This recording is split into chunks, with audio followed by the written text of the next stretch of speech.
سورۃ الحج آیت نمبر 46.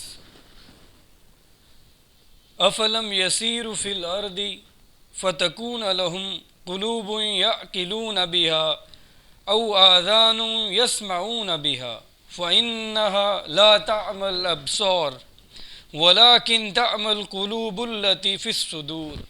صدق اللہ العظیم. افلم یسیروا فی الارض، کیا یہ لوگ زمین میں گھومے پھرے نہیں؟ فتکون لهم قلوب یعقلون بها، کہ ہوتے ان کے دل کہ وہ ان سے سوچتے، کہ ہوتے ان کے دل کہ وہ ان سے سمجھتے سوچتے. او آذان یسمعون بها، یا ہوتے ان کے کان کہ وہ ان سے سنتے. فإنها لا تعمی الابصار، پس آنکھیں اندھی نہیں ہوتی. ولیکن تعمی القلوب التی فی الصدور، بلکہ وہ دل اندھے ہوتے ہیں، فی الصدور جو سینوں میں، وہ دل اندھے ہوتے ہیں. آنکھیں اندھی نہیں ہوتی بلکہ دل اندھے ہوتے ہیں. ابو جہل کی آنکھیں اندھی نہیں تھیں، ابو جہل کی آنکھیں اندھی نہیں تھی، بلکہ کیا اندھا تھا؟ دل اندھا تھا. یہ ہے روحانی وجود کی طرف اشارہ کہ ان کی روحیں وہ ڈیڈ تھیں، وہ مردہ تھیں، ان کی روحیں اس جسم کے اندر دفن ہو چکی تھیں. تو یہ تھا وہ اندھا پن. وعلیکم السلام. تو آنکھیں اندھی نہیں تھیں بلکہ دل اندھے تھے. یہ اشارہ ہے اس روحانی وجود کی طرف. اس روحانی وجود کو امام الہند شاہ ولی اللہ دہلوی رحمۃ اللہ علیہ نے دو الفاظ استعمال کیے ہیں، ملکیت یا بہیمیت کی اصطلاح انہوں نے استعمال کی ہے. اور اسی طرح شیخ سعدی کا شعر ہے، آدم زادہ طرفہ معجون است، یہ جو آدم کی اولاد ہے یہ معجون ہے، مرکب ہے دو چیزوں کا. عرض فرشتہ، فرشتہ ذا حیوان، اس میں فرشتوں والی صفات بھی ہیں اس آدم زادے میں جو معجون ہے، مرکب ہے دو چیزوں کا، اور اس میں فرشتوں والی صفات بھی اور اس میں حیوانوں والی صفات بھی ہیں. اس میں فرشتوں والی صفات بھی ہیں اور اس میں حیوانوں والی بھی صفات ہیں. گویا کہ انسانی شخصیت کے دو رخ ہیں، اس میں حیوان بھی ہے اور اس میں فرشتہ بھی ہے. حیوان اس حیوانی وجود کے جو تقاضے ہیں، اور فرشتہ وہ جو روحانی وجود ہے اس کی وجہ سے فرشتوں والی صفات بھی اس وجود کے اندر ہیں.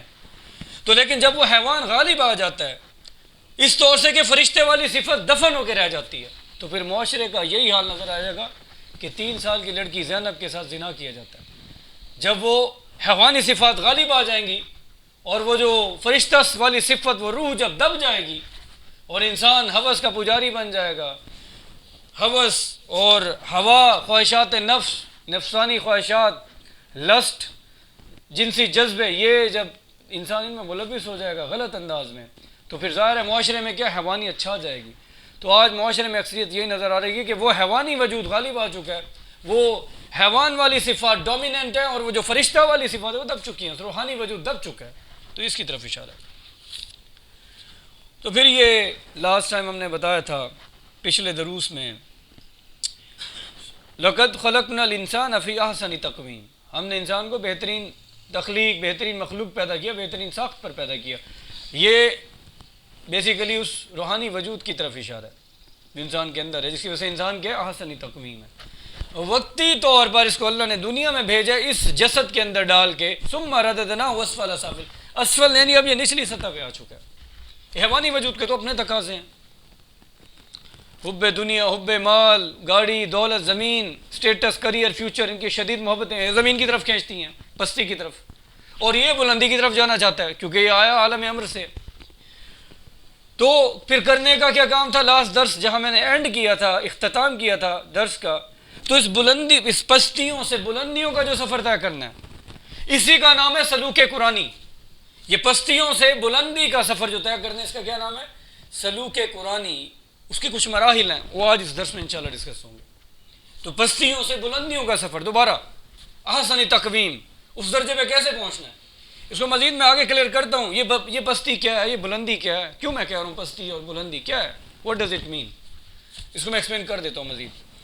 تو اسی کا نام ہے سلوک قرآنی، اور اس سلوک قرآنی کی مراحل، یہ جو مراحل ہیں وہ آج ہم نے انشاءاللہ ڈسکس کرنے اس درس میں. اور اس کے لیے کرنا کیا پڑے گا؟ سورۃ 3 الا الذین آمنوا ورددنا سافلین ہے. اب جو پستیوں سے بلندیوں کا سفر، اس کے لیے کرنا کیا پڑے گا؟ الا الذین آمنوا وعملوا الصالحات فلہم اجر غیر ممنون، سوائے ان لوگوں کے جو ایمان لائے اور جنہوں نے عمل صالح کیے، بس ان کے لیے بے حساب اجر ہے۔ تو عمل صالح، وہ سٹرگل، وہ ایفرٹ کرنی پڑے گی، تب جا کے پستیوں سے ہم دوبارہ عمل صالح جب کریں گے تب ہم اس بلندی کا سفر طے کریں گے۔ اب اس کو ذرا مزید ایکسپلین کر دیتا ہوں۔ لاسٹ درس میں ایک آیت میں نے سورۃ الفجر کی غالباً رکھی تھی، جس میں تھا فَأَلْهَمَهَا فُجُورَهَا وَتَقْوَاهَا، اللہ نے انسان میں نیکی اور بدی کی تمیز ودیت کر دی ہے، اللہ نے انسان میں خیر اور شر کی تمیز ودیت کر دی ہے، جس کے میں نے مثال دی تھی۔ ہندو بھی جانتا ہے کہ یار دھوکہ بازی غلط چیز ہے، کرسچن بھی جانتا ہے کہ بھئی یار جھوٹ نہیں بولنا چاہیے، ایک پارسی وہ بھی جانتا ہے کہ یار یہ کیا کہتے ہیں، سود غلط چیز ہے، انسانوں کا استحصال ہوتا ہے۔ تو یہ نیکی اور بدی کی تمیز یونیورسل ہے، آفاقی ہے، ہر انسان میں ہے۔ اب ہم نے اس عمل صالح سے یہ جو نیکی اور بدی کی تمیز کا بیج اللہ نے ہمارے اندر ڈالا ہے، نفس انسانی میں اللہ نے کیا ڈالا ہے؟ نیکی اور بدی کی تمیز کا بیج ڈالا ہے۔ ہم نے اس نیکی اور بدی کے تمیز کی بیج کی حفاظت کرنی ہے۔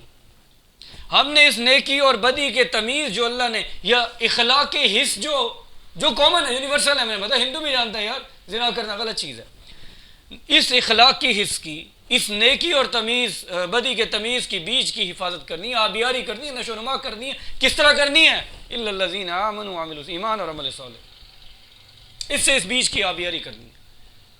اس نیکی اور بدی اگر یہ تباہ ہو گئی، یہ حس، یہ تمیز ختم ہو گئی، تو معاشرے میں پھر کیا ہو جائے گا؟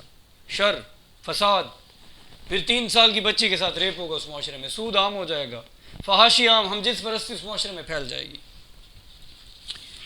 اب مزید اس کو میں ایکسپلین کرتا ہوں۔ یہ جو فَأَلْهَمَهَا فُجُورَهَا وَتَقْوَاهَا جو اللہ نے تمیز ڈالی ہے، آپ نے کوئی 2 الفاظ سنے، امر بالمعروف ونہی عن المنکر، معروف اور منکر۔ یہ معروف اور منکر کیا ہے؟ کیونکہ میرے اندر وہ حس تو ہے، وہ اخلاقی حس، وہ ہر انسان میں ہے۔ تو معروف وہ افعال، وہ چیزیں ہیں جو، کیونکہ یہ نیکی اور بدی کی تمیز یا جو اخلاقی حس اللہ نے میرے نفس کے اندر ڈال دی، میرے نفس کے اندر اللہ نے یہ تمیز ڈال دی۔ اب معروف وہ چیزیں ہیں یا وہ اعمال ہیں جو میرے نفس کو پسند آتی ہیں، اس لیے وہ معروف ہیں۔ وہ کام میرا نفس پسند کرے گا جو اچھے اعمال ہیں، کیونکہ اللہ نے اس نفس کے اندر وہ تمیز رکھ دی ہے کہ یہ غلط، یہ صحیح، یہ جھوٹ ہے، یہ بے ایمانی ہے، یہ دھوکہ ہے، یہ خیانت ہے۔ یہ ہندو میں بھی ہے، مسلمان میں بھی ہے، کافر میں بھی، عیسائی میں، سب میں ہے، ٹھیک ہے۔ اب یہ ڈفرینسیشن اللہ نے ہر ایک میں ڈال دی ہے، کیونکہ میری نفس میں یہ چیز تو ڈال دی ہے۔ اب وہ اعمال، وہ افعال جو میری نفس کے لیے مانوس ہیں، جنہیں دیکھ کر نفس انسانی راحت محسوس کرے، وہ کہلاتے ہیں معروف۔ تو جو اچھائی ہوگی معاشرے میں، وہ نفس اس کو کیا کرے گا؟ پسند کرے گا۔ منکر کیا ہے؟ وہ چیزیں، وہ افعال، وہ اعمال جنہیں نفس انسانی برا سمجھتی ہے، جنہیں دیکھ کر انسان کوفت محسوس کرتا ہے، بلکہ نفس انسانی جب ایسے اعمال کر بھی بیٹھتا ہے، تو جب نفس انسانی ان اعمال کو معاشرے میں تو دیکھتا ہے، یہ غلطی سے کوئی غلط کام کر، تو ہم کہتے ہیں یار میرا ضمیر مجھے کاٹ رہا ہے، یہ نفس لوامہ کہ میرا ضمیر مجھے کاٹ رہا ہے، مائی کانشیس از بائٹنگ می۔ تو یہ ملامت کرنے والا نفس، اب دیکھیں یہ وہ حس، یہ وہ تمیز، ملامت کرنے والا نفس ہو، معروف اچھی چیزوں کو پسند کرنے والا میرا نفس ہو، اور منکر وہ چیزیں جو میری نفس کے لیے ناپسندیدہ ہے، کیونکہ میری نفس میں اللہ نے پہچان ڈال دی ہے نیکی اور بدی کی، جھوٹ، خیانت، ہر بندہ جانتا ہے۔ اب دیکھیں اللہ نے دونوں چیزیں ڈال دی، نفس لوامہ بھی ہے جو ملامت کرتی بھی تم نے غلط کیا ہے، وہ فَأَلْهَمَهَا فُجُورَهَا ڈال دیا، شعور ڈال دیا۔ اس بیج کی حفاظت کرنی ہے، اس چیز کی حفاظت کرنی ہے۔ یہ ہے معرکہ خیر و شر جو ہمارے اندر ہر وقت چل رہا ہے۔ اور دوسری طرف کیا ہے؟ وہ روحانی وجود، پیوریفیکیشن آف روح کی پاکیزگی، نفس کی پاکیزگی ہے، روح کی ترقی، نفس کی ترقی ہے۔ تو روحانی وجود یا یہ نفس ہمارا نفس لوامہ، اس سے کیا برآمد ہوگا؟ خیر۔ جب اس بیج کی حفاظت کی جائے گی، نیکی اور بدی کے تمیز کا بیج، اس کی آبیاری کس سے کرنی ہے؟ عمل صالح الا الذین آمنوا، سورۃ 3، وَثُمَّ رَدَدْنَاهُ أَسْفَلَ سَافِلِينَ سے پھر لقد اس طرف جانا، خلقنا الانسان فی احسن تقویم۔ تو یہ اب کرنے کا کام ہے، ہم نے اس کی حفاظت کرنی ہے، اس شعور کی، اس حس کی، نیکی اور بدی کے تمیز کی۔ تو تب جا کے اس کے لیے اس بیج کی آبیاری کس سے کریں گے؟ عمل صالح سے کریں گے۔ اب جس معاشرے میں اس بیج کی حفاظت کی جائے گی اس معاشرے میں خیر ہوگا، اور جس میں نہیں کی جائے گی، یہ حص تباہ کر دی جائے گی، اس معاشرے میں کیا پھیل جائے گا؟ شر پھیل جائے گا. That's it. اندر کا شر باہر آئے گا، معاشرے میں آئے گا. اگر اندر لوگوں کے اندر خیر ہے تو معاشرے میں بھی خیر آئے گا. آگے سنیں، اللہ تعالیٰ قرآن مجید میں فرماتے ہیں الیہ، سورہ فاطر آیت نمبر 10، الیہ یصعد الکلم الطیب والعمل الصالح یرفعہ، والعمل الصالح یرفعہ. الیہ، اسی کی طرف اٹھتی ہیں، کلم الطیب، اچھی باتیں اسی کی طرف اٹھتی ہیں، اچھی باتیں. ابھی سادہ مفہوم بتا رہا ہوں. والعمل الصالح، اور عمل صالح، وہ جو اچھی باتیں اسی کی طرف اٹھتی ہیں. والعمل الصالح یرفعہ، اور عمل صالح سے اوپر اٹھاتا ہے، اسی کی طرف اٹھتی ہیں اچھی باتیں، اور اٹھاتا کیا ہے؟ اس کو طرفہ کون دیتا ہے؟ عمل صالح سے اوپر اٹھاتا ہے. اسی کی طرف اٹھتی ہیں کلم الطیب، اچھی باتیں. ہر اچھی بات، ہر اچھا نظریہ، ہر اچھی دعوت، ہر اچھا خیال، ہر اچھا وعظ، ہر اچھی دعوت، گویا کلمہ طیبہ، یہ ساری کیا ہے؟ عمل الصالح. یہ ساری چیزیں، یہ کلمہ طیبہ، یہ ساری چیزیں اس کے اندر کلمہ طیب میں آ جائیں گی. کلمہ طیبہ، اچھا نظریہ، اچھا خیال، اچھا. ہمارا کون سا نظریہ؟ نظریہ توحید. ہر اچھی بات، ہر اچھا نظریہ، ہر اچھا خیال، دعوت حسنہ، موعظہ حسنہ، گویا کلمہ طیبہ. اصل میں ایمان بھی کلمہ طیبہ ہے. ہر کلمہ طیبہ، پاکیزہ بات، اوپر اٹھنے کی صلاحیت. گویا جو ہمارا ایمان ہے، یہ جو نظریہ توحید ہے، اس میں صلاحیت ہے، اوپر اٹھنے کی صلاحیت ہے. لیکن اگر نظریہ ہی ہو اور اس نظریے کے لیے کوئی ایفرٹ نہ کی جائے، مثال سیکولرزم دنیا میں اس میں چل رہا ہے. نظریہ، دین کو نکال دو زندگی سے، اجتماعی زندگی سے، سیاست معیشت نکال دو دین کو. اس وقت دنیا پہ، دھرتی پہ یہ دین چل رہا ہے، سیکولرزم. تو ان کے لیے کیا انہوں نے ایفرٹس نہیں کی؟ دنیا میں جنگیں نہیں کیا؟ کس طرح ملکوں کی اکانومی کنٹرول کر لی، کس طرح ملکوں میں حملے کر دیتے ہیں جب سیکولرزم کے اگینسٹ کوئی نظریہ دنیا میں آتا ہے. جیسے اسلامک آئیڈیالوجی کے نظام خلافت، رب کی دھرتی رب پہ نظام، افغانستان، تو انہوں نے حملے نہیں کیے کیا؟ تو عمل تو کرنا پڑے گا اس نظریے کی اٹھان کے لیے. ہر اچھا نظریے میں، ہر اچھا نظریہ، گویا یہ ایمان یا کلمہ طیبہ، اس میں وہ صلاحیت ہے اوپر اٹھنے کی. لیکن جب تک والعمل الصالح یرفعہ، اور عمل صالح سے کیا کرتا ہے؟ اوپر اٹھاتا ہے. تو گویا اگر ہم چاہتے ہیں ہمارا نظریہ، یہ نظریہ توحید، یہ ہماری دعوت، یہ ساری چیز اگر اس میں اٹھان پیدا ہو، کیونکہ اس میں وہ ہے، قوت ہے اوپر، ہر اچھے نظریے میں اوپر اٹھنے کی قوت اس آیت کی روشنی میں. الیہ یصعد الکلم الطیب، ہر اچھے نظریے میں اوپر اٹھنے کی طاقت ہے. لیکن کرنا کیا پڑے گا؟ والعمل الصالح یرفعہ، لیکن عمل صالح سے کیا کرے گا؟ اوپر اٹھائے گا. تو اچھے خیالات، اچھے نظریات تب تک مطلوبہ نتائج حاصل نہیں کر سکتے. کب تک؟ جب تک کہ ان کے ساتھ عمل صالح کے حوالے سے سٹرگل نہیں کی جائے گی. یہی تو سٹرگل ہے جو ثم رددنا اسفل سافلین سے کہاں لے جائے گی؟ ہمیں لقد خلقناکم، بلندیوں کی طرف لے جائے گی. پھر وہ معاشرے میں خیر پھیلے گا، وہ روح سے جو خیر برآمد ہونا ہے، روحانی وجود سے جو، تو جب وہ احسنی تقویم کے درجے پر، ہاں سارے لوگ اس پہ نہیں پہنچ سکتے، ڈاکٹر صاحب فرمایا کرتے تھے سارے لوگ اس پہ نہیں پہنچ، لیکن ایک ایٹ لیسٹ ایک معتدل تعداد، کچھ لوگ تو ہوں جو اس کام کے لیے ریکوائرڈ ہیں. 313 تو ہو. آج انسانیت 7 ارب ہے، اس کے 313 کر لیں، کتنے ہوں گے وہ؟ یہ مسلمان ورلڈ، مسلم ورلڈ اس وقت 1.5 ارب یا 2 ارب، اس کے 313 کتنے ہوں گے؟ اتنے تو ہوں کم از کم. تو جو اتنی اسٹرینتھ تو ہو جو یہ کام کرے، نظریات کے لیے پھر تن من دھن لگائے، تب جا کے یہ نظریہ توحید، یہ نظام، یہ دعوت، یہ ہر چیز اٹھے گی، دنیا میں نافذ ہو جائے گا یہ نظام، کیونکہ اس میں قوت ہے. ہر اچھی دعوت، ہر اچھا نظریہ اٹھنے کی قوت رکھتا ہے. تو اسی لیے ہم نے یہ عمل صالح، وہ اسٹرگل کرنی پڑے گی. آج اب درس جو شروع ہو گیا، وہ کرنا کیا ہے؟ what to do to build a character. پہلے میری شخصیت کی تعمیر ہوگی، میں دنیا کا نظام بدلنے جا رہا ہوں، میری شخصیت کی تعمیر تو ہوگی کیونکہ میں نے لوگوں کی شخصیت کی تعمیر کرنی ہے. پھر وہ نظام اس شخصیت والے لوگوں کا بلڈ کرنا ہے جو دنیا کے لیے آئیڈیل ہوگا. ورنہ دنیا میں کتنے اس وقت تو سیکولرزم چھائے، ان کے ادارے ہیں، ان کے NGOs ہیں، پورا ان کا لائف سٹائل ہے، ان کے اسٹینڈرڈز ہیں، ٹیکنالوجی ہے، سائنس ہے، ترقی ہے، پریکٹیکل انہوں نے نمونی پوری دنیا کا ان کا ایون کے جوڈیشری کا سسٹم سارا پوری دنیا کو انہوں نے دیا ہوا ہے. تو جب میں اس کو مقابلہ کرنے جا رہا ہوں تو میرا کہاں کریکٹر کھڑا ہے؟ Where is my character? تو اس کو بلڈ کرنا پڑے گا پہلے. تو اب وہ عمل صالح کی طرف میں جاؤں گا. وہ جو مراحل ہیں سلوک کے، وہ جو پستیوں سے بلندیوں کا سفر ہے، وہ کیسے طے کرنا ہے. اب میں آ رہا ہوں مراحل کی طرف. سلوک قرآنی کے 3 مراحل ہیں. یہ جو ایفرٹ جو بلند پستیوں سے بلندیوں کی طرف کرنی ہے. نمبر 1 مجاہدہ مع النفس. نمبر 2 حب رب. نمبر 2 حب رب. اور نمبر 3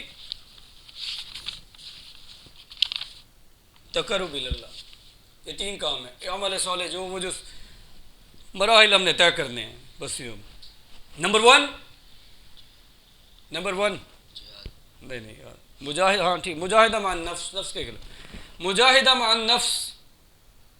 نمبر 2 حب رب. نمبر 3 تقرب اللہ. آج کے درس میں شاید پہلے 2 ہو سکیں. تقرب اللہ کے لیے ایک اور درس چاہیے. مجاہدہ مع النفس.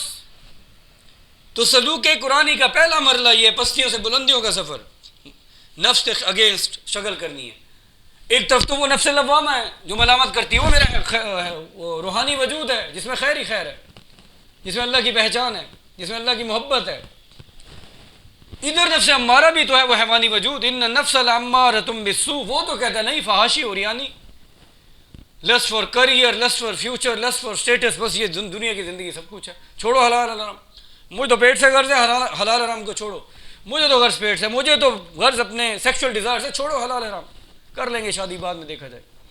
اب فرسٹ آف آل کرنا کیا ہے کہ میرا یہ روحانی وجود غالب آ جائے اس حیوانی وجود، اس نفس امارہ پہ. اس کے اگینسٹ مجھے مجاہدہ کرنا. مجاہدہ گویا کہ میں نے اپنی روح کو تقویت دینی. اس کی مثال صوفیاء ڈاکٹر صاحب لکھتے ہیں کہ اس طرح دیتے تھے کہ ایک گھوڑا ہے، ایک سواری ہے، اور اس پہ ایک سوار بیٹھا ہے. گھوڑا ہے اور اس پہ کیا بیٹھا ہے؟ گھوڑا حیوانی وجود ہے، یہ میرا یہ وجود. گھوڑا کیا ہے؟ سوار وہ روحانی وجود ہے. سوار کیا ہے؟ اب اگر یہ گھوڑا سٹرونگ ہو جائے، بڑا مضبوط ہو، یہ حیوانی وجود، اس کے تقاضے دنیاوی بڑے، بس دنیا میں مست ہے، تو یہ سوار کا کیا حشر کرے گا؟ تباہ کر کے رکھ دے گا.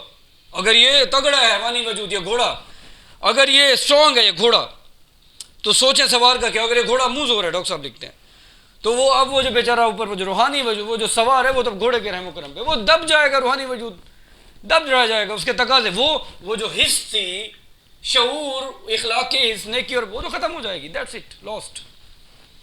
پھر معاشرے میں شر ہوگا، وہی کلچر بن جائے. اکثریت جو ایک معاشرے کی عوام ہوتی ہے نا، اس کا ذہن تقلیدی ہوتا ہے، جو چل رہا ہے اس کو لے لو، بس دیٹس اٹ. اس لیے لوگ اس کو نقل کرتے پھر ہوتے ہیں، اور اسٹینڈرڈ اسے بناتے ہیں جو اسپیشلی ایلیٹ ہوتی ہے ہماری، اس کو نقل کرتے ہیں. اپنے اوپر والے کو بندہ دیکھتا ہے نا، اسی کو ہر معاشرہ، جیسے وہ کپڑے پہنیں گے ویسے کپڑے، جیسے وہ گاڑی چلائیں گے جیسی ہر بندہ، بے شک جیب میں 1 روپیہ بھی نہیں، یار کرنا میں نے میری زندگی ہے، انشاءاللہ اللہ ہمیں بھی اسی طرح کرے گا. اکثریت جو بھی معاشرہ ہوتا ہے اس کی عوام کا ذہن تقلیدی ہوتا ہے. تھوڑے لوگ ہوتے ہیں جو کریٹو ہوتے ہیں، اکثریت اسی طرح چلتی ہے. تو اگر اکثریت کی وہ حص مر گئی، وہ جو اخلاقی معاشرے کا کیا بنے گا؟ تو پھر تو ظاہر اللہ تعالیٰ اس معاشرے کو اکھاڑ پھینکے گا. کبھی اسپین، غرناطہ، ادھر ہماری یونیورسٹیز تھی، اسلام کا ایک نظام تھا، آج کدھر گیا؟ ختم ہو گیا. جس پہ اقبال کہتا تھا بیٹھ کے، یہ آب کبیر، وہ جو دریا تھا اسپین میں، جس پہ اقبال نے کہا تھا آب روانے کبیر، تیرے کنارے کوئی دیکھ رہا ہے کسی اور زمانے کے خواب. کہ ایک وقت تھا ہم حکمران تھے دنیا کے، تو لیکن میں دیکھ رہا ہوں ایک وہ زمانہ آئے گا، تیرے کنارے کوئی دیکھ رہا ہے کسی اور زمانے کے. آئے گا وہ زمانہ کہ جب ہم دنیا پہ دوبارہ ایک دفعہ آئیں گے، اس دھرتی پہ اللہ تعالیٰ میں غالب کرے گا. کب کرے گا تو اللہ بہتر ہے. ہم نے اسٹرانگ ایفرٹس تو کرنی ہے، وہ کریکٹر بلڈ کرنے ہیں، پھر وہ نظام بلڈ کرنا ہے، تو یہ آسان کام نہیں ہے. تو وہ تھا کب اسپین میں، سب کچھ چلا گیا. جب ہمارے معاشرے تباہی کی طرف گئے، یہ شعور تباہ ہو گئی، پھر ہر بچوں پہ ہونے والا پیدا ہونے والا بچہ ٹھیک ہے، ڈانس بھی ٹھیک ہے یار، یہ بے حیائی ٹھیک ہے، یہ ہم جس پرستی ٹھیک ہے، جس طرف اب یہ باطل کا نظام ہمیں لے کے جا رہا ہے، آہستہ سے شعور ختم ہو جائے گی لوگوں کے اندر. کیونکہ اکثریت کا ذہن کیا ہوتا ہے، یہ امریکن روجرز ہمارے نفسیات وہ کہتا ہے کہ اکثریت کا ذہن کیا ہوتا ہے، تقلیدی ہوتا ہے، جیسے چل رہا ہے ویسے سب کریں گے ہم. اب آگے چلتے ہیں. وہ گھوڑے اور سوار کی مثال. اچھا اگر سوار سٹرونگ ہے، وہ روحانی وجود، تو اب وہ گھوڑا اس کے لیے ایسٹ ہے، سرمایہ ہے. اگر میرا روحانی وجود یہ سٹرونگ ہے، اب میں اس وجود کو، یہ ایسٹ ہے، اب یہ دعوت دین، اقامت دین، اب یہ وجود اس میں لگے گا، اب یہ ایسٹ ہے، کیونکہ وہ جو منہ زور ہے روحانی وجود، اب اس کو منہ زور کرنے کے لیے، اس کو اسٹرانگ اسٹرینتھن کرنے کے لیے، اس کی نشو و نما کے لیے مجھے اس کو قابو کرنا پڑے گا، اپنی نفس کو، مجاہدہ مع نفس. تو مجھے ڈیفینیٹلی ضبط نفس، تہذیب نفس، تزکیہ، یہ ساری چیزیں کرنی پڑے گی. I will have to do it. تو مجھے اسے اسٹرانگ کرنا پڑے گا. قرآن مجید میں وَأَمَّا مَنْ خَافَ مَقَامَ رَبِّهِ وَنَهَى النَّفْسَ عَنِ الْهَوَىٰ، اور جو کہ سورۃ نازعیت، اور جو کوئی ڈرتا رہا اپنے رب کے حضور کھڑے ہونے سے، وَنَهَى النَّفْسَ عَنِ الْهَوَىٰ، اور روکتا رہا اپنے نفس کو خواہشات سے، فَإِنَّ الْجَنَّةَ هِيَ الْمَأْوَىٰ، اس کا ٹھکانہ جنت ہے.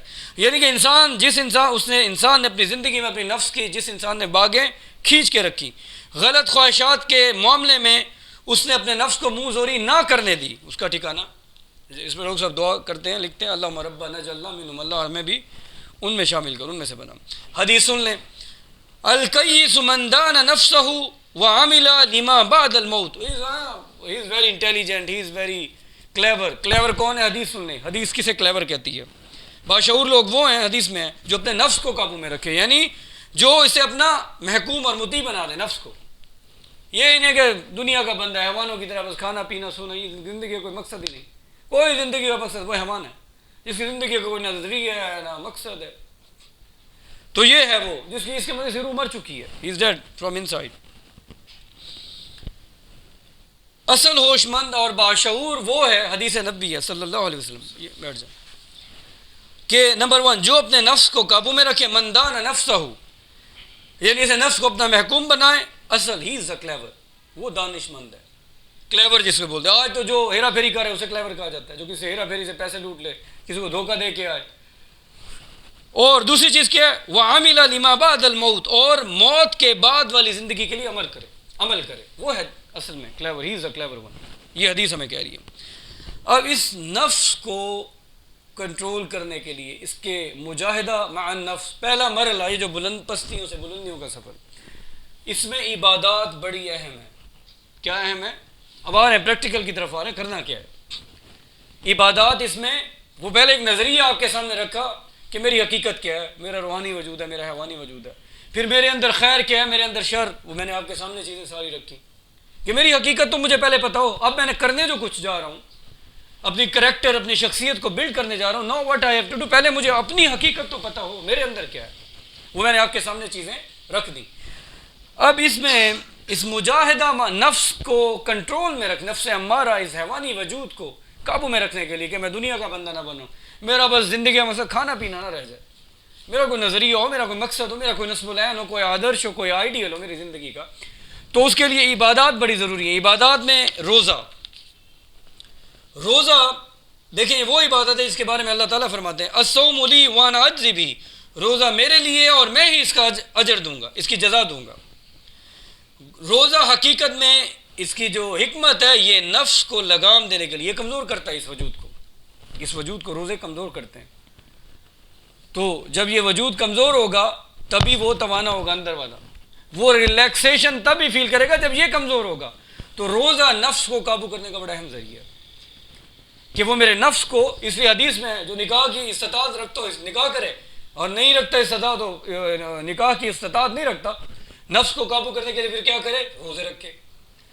تو نفس اور اس شہوت کو قابو، اس نفس امارہ کو کنٹرول کرنے کے لیے ایک چیز کیا ہے، سب سے پریکٹیکل چیز روزہ. یہ میرے نفس کو قابو کرنے میں بڑا ہیلپ فل ہے. اس لیے اللہ تعالیٰ نے الصوم لی وانا اجزی بہ، روزہ میرے لیے اللہ نے کہا میں اس کا اجر دوں گا. اس لیے فرمایا الصوم جنۃ، روزہ ڈھال ہے. کس طرح ڈھال ہے؟ نفس کے حملوں سے اگر اپنے آپ کو تم نے محفوظ رکھنا ہے تو روزہ اس کے لیے کیا ہے؟ ڈھال. یہ حدیث کا مفہوم ہے. تو پہلی عبادت کون سی ہو گئی؟ روزہ، مجاہدہ مع النفس، ٹو اسٹرگل اگینسٹ نفس. دوسری عبادت میرے نفس کو کنٹرول کرنے کے لیے وہ ہے نماز. کیا ہے؟ نماز. نماز کی پابندی بہت ضروری ہے. نماز کیا کرتی ہے کہ 5 وقت جب میں نماز ادا کرنے جاتا ہوں تو یہ بیسیکلی میری ایمان کی اس تجدید کا ذریعہ ہے. جب میں اس ماحول میں جاتا ہوں، مسجد میں جب میں جاتا ہوں، یہ کیا ہے؟ میری ایمان کی تجدید کا ذریعہ، میری ایمان کی آبیاری، مجھے غفلت سے بچانے کا ذریعہ. گویا کہ 5 وقت جب میں اس ماحول جہاں بھی ہوں، جدھر بھی جہاں بھی کام کر رہا ہوں، نکل کر جب مسجد میں جاتا ہوں تو میں اس عہد کو تازہ کرتا ہوں. کون سا عہد؟ ایاک نعبد، تیری غلامی کرتے ہیں اور کرتے رہیں گے. وایاک نستعین، اور تیری ہی تجھی سے مدد مانگتے ہیں اور مانگتے رہیں گے، مانگیں گے. تیری غلامی کرتے ہیں اور کریں گے، تجھی سے مدد مانگتے ہیں اور مانگیں گے. تو یہ اصل میں اس عہد کو تازہ کرنا ہے. 5 وقت جب نماز کے لیے ہم نکلتے تو ایمان کی آبیاری کا ذریعہ یہ بھی انسان کی اس روحانی تقویت کرے گی. تو it will be effective to struggle against the نفس. روزہ ہو گیا، نماز ہو گئی. اب آتے ہیں تیسری چیز جو تزکیہ نفس کے لیے، اس نفس کو کنٹرول کر رہی ہے، مجاہدہ مع نفس، اس کو کنٹرول کرنے کے لیے، میرے حیوانی وجود کی نشو و نما کے لیے. وہ جو میں نے گھوڑے اور سوار کی مثال دی تھی، گھوڑا کیا ہے؟ حیوانی وجود. سوار کیا ہے؟ روحانی وجود. تو روحانی وجود کو اسٹرانگ کرنا ہے تو تیسری چیز کون سی چیز ہے؟ انفاق فی سبیل اللہ، خدا کی راہ میں. یہ شاید وہ شروع میں درس ہم نے جب شروع کیے تھے ڈاکٹر صاحب کے گھر میں، سورۃ الحدید میں ٹاپک آیا تھا اس وقت. اس کو تھوڑی سی یاد دہانی کر لیں. ظاہر ہے شاید اس وقت اکثریت یہ لوگ نہیں تھے، کچھ اور اس وقت اور تھے، تو اس ٹاپک کو میں دوبارہ تھوڑا سا لے کے آ رہا ہوں. اب وہ دیکھیں ایک بوتل ہوتی ہے نا، بوتل، اس کے اوپر آپ ڈھکن، اس کو کارک، اس کا منہ بند کر دیں. بوتل بھری ہوئی ہے، بے شک اس کے اندر سونا بھی ہے، جب تک وہ ڈھکن اس کا بند ہے کیا وہ آپ نکال سکیں گے؟ کچھ بھی نہیں ہوگا. تو اگر انسان کی پرسنالٹی بلڈ کرنی ہے، کریکٹر بلڈ کرنا ہے، تو جو ٹاپ آف دا بوٹل، جو بوٹل نیک ہے نا، وہ مال خرچ کرنا ہے. جب تک انسان کے دل میں سے یہ چیز نہیں نکلتی، مال کی محبت، وہ نمازی ہو، پرہیزی ہو، روزہ یار ہے، روزہ دار ہو، جو بھی ہو، he will not be able to develop the personality. اس کا کردار، وہ بے شک نمازی ہے ساتھ بخیل ہے، کون پسند کرے گا ایسے کردار کو؟ وہ بے شک روزے دار ہے ساتھ بخیل ہے، کون پسند کرے گا ایسے کردار کو؟ تو اصل انسان کی شخصیت کے ارتقام، اس کی ڈیولپمنٹ میں، کریکٹر بلڈنگ میں جو سب سے امپورٹنٹ، سب سے مؤثر اور افیکٹو ترین چیز ہے وہ انفاق مال اللہ کی راہ میں خرچ کرنا. جس میں یہ نہیں ہے، اس میں ہم یہ بھی سوچتے ہیں کہ یار میں تو غریب ہوں. غریب 5 یا 10 روپے تو کر سکتا ہے، اتنا تو وہ کر سکتا ہے کہ میں کیسے کروں؟ تو یہ نہیں کہ ڈاکٹر صاحب یہ فرمایا جس کو اللہ نے جتنا دیا اس حساب سے کرے، دیٹس اٹ. یہ نہیں کہ پہلے میں امیر ہو جاؤں پھر میں کروں گا. اب پہلے حدیث، یہ قرآن اور حدیث کی نص سے ثابت ہے یہ چیز. اب پہلے حدیث سن لیں. اگر جس کے اندر یہ چیز نہیں ہے، یہ انفاق مال، تو گویا وہ تزکیہ نفس کی منزل سے بھی بہت دور ہے. مجاہدہ مع نفس جو وہ کر رہا ہے، he is far away from that، اسے بہت دور ہے. حدیث سن لیں. آپ صلی اللہ علیہ وسلم، صحیح بخاری میں اور صحیح مسلم میں بھی ہے، ایون جامع ترمذی میں بھی ہے، نہیں یہ وہ اوپر تھی، یہ سنن نبی داؤد میں. من یحرم الرفق، جو شخص دل کی نرمی سے محروم کر دیا گیا. یحرم الخیر کلہ، وہ کل کے کل خیر سے محروم کر دیا گیا. یعنی کہ کسی کو آپ تکلیف میں دیکھ رہے ہیں، غربت میں پھنسا ہوا، اور آپ دل اس مال خرچ ہی نہیں کرتے کہ میں اس کی مدد کر دوں، وہ کل کے کل خیر سے محروم کر دیا گیا. جس میں یہ ہے ہی نہیں، دوسروں کا احساس ہی نہیں کہ غربت میں وہ پھنسا ہوا ہے، میں اس کی مدد کروں، میرے رشتہ دار ہے، ہمسایہ جو بھی، اور میں دیکھی جا رہا ہوں، خیر ہے یار اس کی نصیب ہی ایسا ہے، غریب ہو سہی ہے، ہوتے ہی ایسے. تو وہ کل کے کل خیر سے محروم کر دیا. اب قرآن کی طرف آتے ہیں.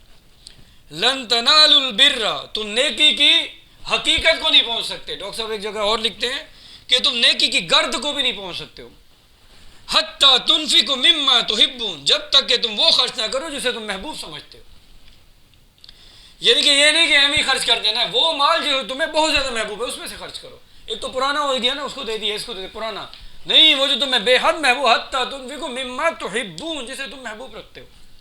تو مجاہدہ مع نفس اگر کرنا ہے تو جو تمہارا محبوب مال ہے اسے اللہ کی راہ میں قربان کر دو. تو جب تک یہ نہیں ہے، یہ سب سے بڑی رکاوٹ ہے to build the character, development of the personality, character building, شخصیت کی تعمیر میں سب سے بڑی رکاوٹ یہی ہے. جب تک یہ نہیں ہے، ساری باتوں کے ڈھیر بھی ہوں. یہ اور بھی آیات ہیں، وَلَٰكِنَّ الْبِرَّ مَنْ آمَنَ بِاللَّهِ، یہ پوری آیت البر ہے، اس میں بھی یہی چیزیں ہیں کہ اصل نیکی اس کی ہے جو ایمان لایا، وہ سارے ایمان ہیں، اور اس نے دیا مال اس کی محبت کے باوجود. وَآتَ الْمَالَ عَلَىٰ حُبِّهِ، عطائے مال، وہ پھر لسٹ ہے کس کس میں دینا ہے سارا مال. تو سب سے امپورٹنٹ چیز ہے. اگر یہ چیز نہیں، ہر عبادت کی اپنی تاثیر ہے، روزے کی اپنی تاثیر ہے، نماز کی اپنی تاثیر ہے، اور اس عبادت کی، اس عطائے مال یا انفاق، اس کی ایک اپنی تاثیر ہے. اس چیز، ہر عبادت کی اپنی نورانیت ہے، تو اس عبادت کی اپنی ہے. اس کی مثال یہ ہے کہ میں کہوں روزہ فرض ہے، نماز فرض ہے، کیا اس کا آلٹرنیٹو فرض روزہ ہو سکتا ہے؟ نہیں، اس کی اپنی تاثیر، اس کی اپنی تاثیر. میں کہوں جی نماز فرض ہے، روزہ ہاں یہ بھی فرض ہے، تو دونوں کے ایک دوسرے کا قائم مقام ہو سکتا ہے؟ نہیں، روزہ بھی فرض ہے، نماز بھی فرض ہے. اس طرح عطائے مال، اس کی بھی اپنی ایک تاثیر ہے. تو یہ اس میں ڈاکٹر صاحب لکھتے ہیں. اب اس چیز کو ڈاکٹر صاحب نے بریک سے تشبیہ دی ہے، بلکہ بریک سے پہلے یہ جو مال کی محبت جو انسان کی شخصیت کے ارتقاء میں سب سے بڑی رکاوٹ ہے، ڈاکٹر صاحب نے اس کو ایک مشکل گھاٹی سے تعبیر کی ہے. سورۃ البلد، فَلَقْتَحَمَ الْعَقَبَةَ، پھر وہ اس گھاٹی کو عبور نہ کر سکا. اس مال کی محبت کو ڈاکٹر صاحب نے کس سے تعبیر کی ہے؟ گھاٹی سے، مشکل گھاٹی سے. پھر بھی وہ اس گھاٹی کو عبور نہ کر سکا. وَمَا أَدْرَاكَ مَا الْعَقَبَةُ، اور تمہیں کیا پتا وہ گھاٹی کیا ہے؟ فَكُّ رَقَبَةٍ، کسی کی مال خرچ کر کے کسی کی گردن چھڑا دینا. او اطعام فی یوم ذی مسغبہ، یا پھر کسی بھوک والے دن میں کھانا کھلا دینا. یتیما ذا مقربہ، کسی رشتہ دار یتیم کو. او مسکینا ذا متربہ، یا کسی مسکین محتاج کو جو مٹی میں رل رہا ہو. یہ مال خرچ کرنا، یہ وہ گھاٹی ہے. جب تک یہ عبور نہیں ہوتی تب تک کریکٹر بلڈنگ انسان کی نہیں ہو سکتی. یعنی کہ طریقہ کیا ہے اس مجاہدہ مع نفس میں؟ جو ہم نے عبادات میں تھرڈ چیز، پہلے ہم روزہ لے آئے، پھر نماز لے آئے، روزہ لے آئے، تھرڈ پہ ہم یہ عطاء مال یا انفاق فی سبیل اللہ لے آئے. کہ طریقہ یہ ہے کہ وہ مال جس سے انسان محبت کرتا ہے کہ اسے اللہ کی محبت پر قربان کر دے.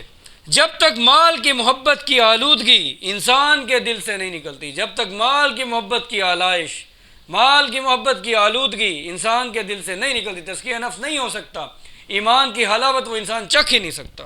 تو اس میں یہ ہے، یہ تھی وہ گھاٹی جس سے تعبیر کی ہے ڈاکٹر صاحب نے اس آیت کی روشنی میں. اب دیکھیں، جب تک دل کی زمین پر اس انفاق فی سبیل اللہ کا آپ حل نہیں چلائیں گے، زمین نرم نہیں ہوگی. جب یہ زمین نرم ہو جائے گی، اب اس میں بیج ڈالیں گے ایمان کا، اللہ کی محبت کا، تب وہ گرو کرے گا. مثال، جو انسان اس مرحلے سے گزر کے پھر آگے ہے اس میں غالباً اس میں سورۃ البقرہ، ثم الذین آمنوا، پھر جب وہ ایمان لائے گا، وہ ایمان پھر وہ ایمان ہوگا کہ وہ پھر عمر، ابو بکر، علی رضی اللہ عنہ کو پیروکار والا ایمان، پیروکار فالوورز والا ایمان ہوگا. ثم الذین آمنوا، غالباً سورۃ البلد میں آگے اس کو مینشن کیا گیا. پھر جب وہ ایمان لائے گا تو وہ ایمان وہ ہوگا جو صحابہ کے پیروکاروں والا ایمان ہوتا ہے، کہ انہوں نے ابو بکر رضی اللہ عنہ کس طرح مال خرچ کیا، عثمان رضی اللہ عنہ کس طرح مال خرچ کیا. جب دل کی زمین پہ انفاق فی سبیل اللہ یہ مال خرچ کرے گا، یہ حل چلائے گا، اب جب وہ ایمان یا اللہ کی محبت کا بیج ڈالے گا تو جو اس پودے کی نشو و نما ہوگی تو وہ پھر وہ ایسا ایمان ہوگا جو ان صحابہ کے پیروکاروں والا، فالوورز والا ایمان ہوتا ہے. اگر یہ نہیں ہے، اگر آپ نے دل کی زمین میں یہ انفاق یا مال خرچ کرنے والا، یہ اللہ کی راہ میں مال، یہ حل نہیں چلایا، تو اب ایمان کا بیج اگر ڈالیں گے تو وہ صحیح ابزارب نہیں ہوگا. تو یہ ایمان پھر عبداللہ بن ابی والا ہوگا، وہ منافق. تو اس ایمان، اس کی کیا حقیقت ہوگی؟ لیکن جب وہ دل کی زمین اس حل چلائیں گے انفاق کا، اب جب یہ ایمان کا بیج، ایمان وہ اللہ کی محبت، تو سوچیں اس دل میں اللہ کی محبت کیسی ہوگی. اب اگلا جو مرحلہ آ رہا ہے حب رب آ رہا ہے. وہ سلوک کے مراحل میں نے جو آپ کو بتائی تھی، مجاہدہ مع النفس فرسٹ سٹیپ، اس میں 3 چیزیں، روز عبادات میں وہ مال خرچ کرنا ہے، اور زکوٰۃ ہے، اور نماز ہے. نیکسٹ سٹیپ کیا تھا؟ حب رب. تو جو ایمان کا بیج، اللہ کی محبت کا بیج کیسے گرو کرے گا جب تک کہ اندر مال کی محبت، اللہ کی محبت کیسے آ سکتی ہے؟ سوچیں. تو یہ اس میں امپورٹنٹ ہے.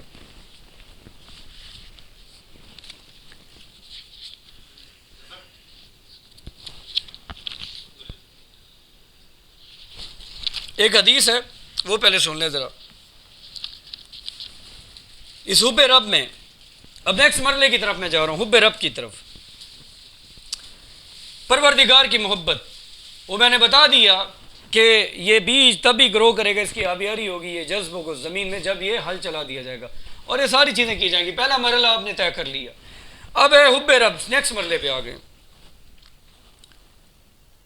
والذین آمنوا اشد حبا للہ، جو اہل ایمان ہوتے ہیں ان کے دل میں شدید ترین محبت کس کی ہوتی ہے؟ اب اس چیز کو سمجھیے گا، یہ ہے محبت اللہ کی، اللہ سے ملاقات کا شوق، اللہ سے محبت، اللہ کے حضور حاضری کا شوق. اگر یہ شوق لقاء، شوق ملاقات یہ محبت شدید نہیں ہے تو وہ انسان ایمان کی لذت چکھ ہی نہیں سکتا. گویا کہ اس کی روح، وہ جو روح کی حیات ہے، اس کو وہ اس کا احساس ہی نہیں کر سکتا کہ میری روح کی کیا حقیقت ہے.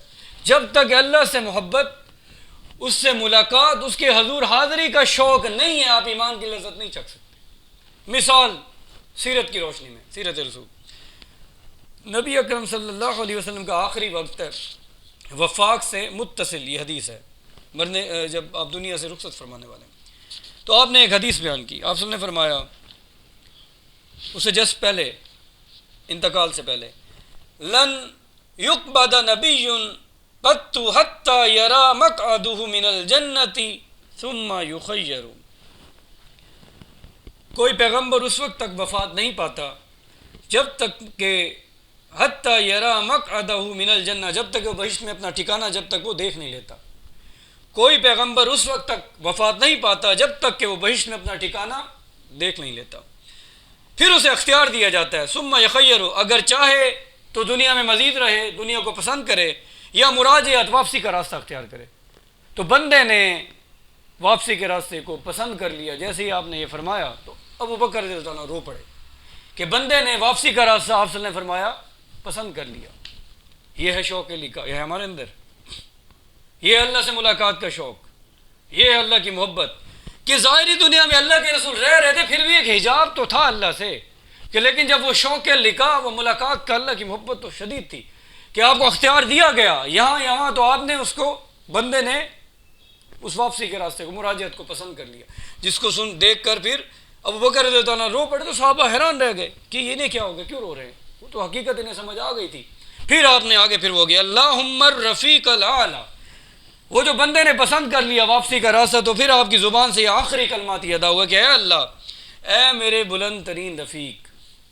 کہ وہ اللہ سے لکھا، حاضری، ملاقات. حالانکہ اللہ کے رسول کے پاس تو فرشتہ آتا تھا اللہ کا، معراج آپ نے ہر چیز آنکھوں سے، عین الیقین، ہر چیز دیکھی تھی، لیکن پھر بھی ایک پردہ تو تھا جو دنیا میں رہ رہے تھے. لیکن اس قدر محبت، اس قدر شوق تھا کہ وہ پردہ بھی برداشت نہیں تھا، کیونکہ وہ والذین آمنوا اشد حبا، وہ روحانی وجود میں یہ محبت ہے اللہ کی، روحانی وجود میں وہ اللہ کی محبت ہے، وہ یہ وجود امین ہے اللہ کی محبت کا. اب ہمارے لیے اس میں کیا لیسن ہے؟ آج ہم کہاں کھڑے ہیں؟ نمبر 1، کیا ہمارے اندر یہ ہے چیز؟ نمبر 2، کہیں میرے اندر یہودیوں والا طرز عمل تو نہیں میرا؟ یود احدہم لو یعمر الف سنہ، ان میں سے ہر ایک یہ چاہتا ہے کہ کاش اسے 1000 سال عمر دے دیجیے. کہیں میں یہ تو نہیں ہوں؟ کہیں میری زندگی کا یہ مقصد تو نہیں بن رہا کہ یار میری لمبی آرزویں؟ تو وہ جو حدیث جو ہے نا، الدنیا سجن المؤمن، دنیا مومن کے لیے قید خانہ. حقیقت میں جس کے اندر یہ شوق لکھا ہوگا، اللہ سے ملاقات کا شوق ہوگا، جس اللہ سے محبت ہوگی بے پناہ، یہ ایک حقیقت ہے اس کے لیے. دنیا اس یہ روحانی وجود کو سامنے رکھتے ہوئے سوچیں اس کو، اس کی روح میں اس قدر اللہ کی محبت ہے، اس کے لیے واقعی دنیا قید خانہ ہے. وہ چاہے گا کہ میں، وہ دنیا کو لائبلٹی، ایک ذمہ داری سمجھے گا، پلیس آف ڈیوٹی سمجھے گا، وہ حکمن زندگی گزارو کیونکہ اللہ کا حکم ہے زندگی گزارنی ہے. لیکن اصل میں اس کی وہ جو شوق، وہ جو محبت، وہ ملاقات کا شوق یہی ہوگا کہ میں جاؤں، اس کے دل میں جو محبت ہوگی اللہ کی. ٹائم بتائیں گے؟ 8:24 ہو گئے. چلیں اس کو پھر نیکسٹ اس کو لے لیں گے. وآخر دعوانا ان الحمد للہ رب العالمین.